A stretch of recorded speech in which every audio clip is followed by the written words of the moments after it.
Inmunología. La inmunología es la ciencia que estudia el conjunto de órganos, tejidos, células y moléculas que tienen como función reconocer elementos extraños a nuestro cuerpo y defenderlo, mientras que la inmunidad es el estado de resistencia que poseen algunos organismos frente a un agente infeccioso o enfermedad.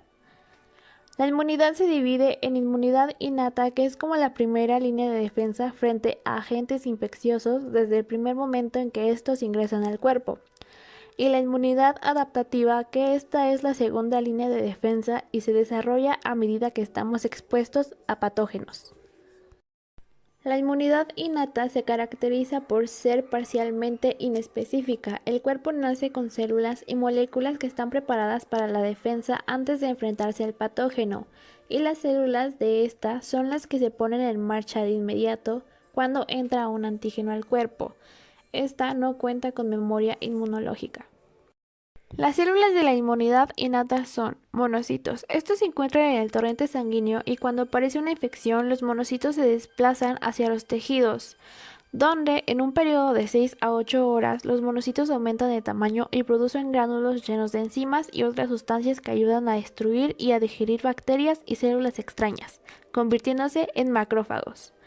Los mastocitos están presentes en los tejidos. Cuando estos detectan un alérgeno, liberan histamina y otras sustancias implicadas en las reacciones inflamatorias y alérgicas. Se encuentra en la matriz extracelular. La histamina es un potente vasodilatador que aumenta de calibre el vaso sanguíneo. Las natural killer reconocen las células infectadas, se adhieren y liberan enzimas y otras sustancias para dañar la membrana externa de estas células. Los neutrófilos se encuentran en el torrente sanguíneo y cuando reciben la señal se van a los tejidos. Estos liberan sustancias que forman fibras y atrapan bacterias, evitando que se diseminen y sean más fáciles de destruir. Los neutrófilos tienen en su interior granulocitos, primarios, secundarios y terciarios. Los primarios tienen una enzima llamada mieloperoxidasa, que está asociada a un estallido respiratorio, que daña todo lo que está cerca, o sea que además de dañar a los antígenos, también daña a las células del tejido. Los gránulos secundarios contienen una enzima llamada lisozima, que ataca la pared de las bacterias, y lactoferrina, que ataca la membrana de las bacterias. Los gránulos terciarios eliminan los residuos y reparan el daño de la explosión por medio de la colagenasa, elastasa y gelatinasa. Las células dendríticas buscan y detectan posibles agentes patógenos mediante los PRR. Una vez que entran en contacto con el patógeno, las dendríticas se activan, maduran y liberan diferentes citoquinas proinflamatorias. Además, tienen la capacidad de capturar y degradar antígenos, fagocitosis. Los eosinófilos circulan por el torrente sanguíneo, principalmente se adhieren a los parásitos, los inmoviliza para que puedan ser destruidos. Y los basófilos contienen gránulos llenos de histamina que aumenta el aporte de sangre a los tejidos dañados, lo que da lugar a la hinchazón o inflamación. La respuesta inmune primaria se desarrolla entre 1 y 2 semanas después de la exposición al antígeno e inicia con anticuerpos IgM seguida por anticuerpos IgG. La inmunidad adaptativa se caracteriza por ser específica dependiendo de la función de los linfocitos y del antígeno. Se genera una respuesta inmunitaria específica. Tiene una amplia respuesta frente a patógenos, por lo que tarda varios días en ponerse en marcha debido a que tiene que desarrollar dicha respuesta inmune y tiene memoria por si el patógeno ataca de nuevo. Las células de la inmunidad adaptativa son los linfocitos T y B. La respuesta inmune se desarrolla cuando un antígeno que entra al cuerpo es reconocido por las células y éstas comienzan a destruir e inician con el proceso llamado fagocitosis, en la que los macrófagos tienen unos receptores llamados pseudópodos que atrapan al antígeno. Luego comienza la endocitosis, que es el mecanismo de entrar, y luego un endosoma más un lisosoma da como resultado un fagolisosoma, y esta ya es la fase donde hay fagocitosis. Una vez que el antígeno es fagocitado, se producen epítopes, que son pequeñas partes del antígeno, y estos son presentados por los macrófagos y las células dendríticas al MHC. Y lo reciben el linfocito T4 o T helper cooperador CD4. Los linfocitos T4 liberan interleucinas 2, para activar al linfocito B y al linfocito T8 citotóxico CD8.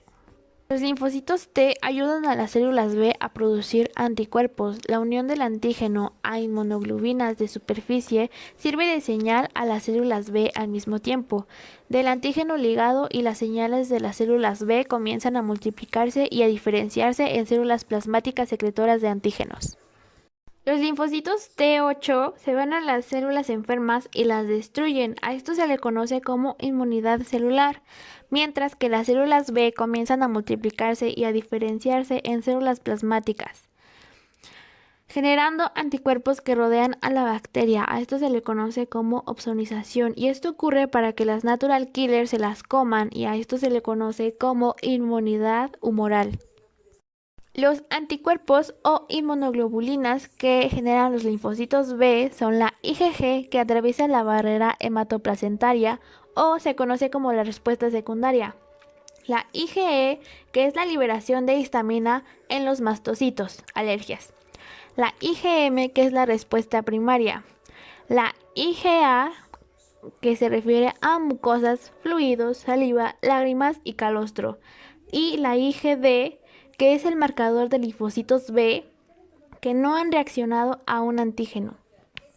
La inflamación es una respuesta fisiológica que necesita el organismo para la recuperación tisular.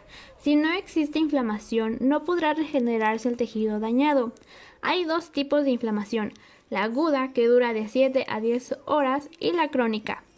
Rudolph explica los procesos a nivel inflamatorio como signos cardinales del proceso inflamatorio. El primero es rubor, y es el eritema que se localiza en el tejido dañado, color o enrojecimiento. Tumor es la hinchazón o tejido edematizado. Temperatura, que puede ser localizada, terminaciones nerviosas o generalizada, infección. Cuando hay daño tisular y se encuentran bacterias, se llama respuesta primaria, y los macrófagos se encargan de fagocitar esas bacterias y se activan las interleucinas 1 y el factor de necrosis tumoral, que viajan por la sangre hasta el hipotálamo, donde se activarán los receptores de estas y generará fiebre. El dolor es cuando se produce una vasodilatación, cuando se produce un espacio y a medida que el líquido es liberado por el daño tisular, causará que los espacios de las células se reduzcan y exista una presión que dañará la membrana. El daño se causará en la parte hidrofóbica de la cadena de ácidos grasos, porque al ser hidrofóbica será deteriorada.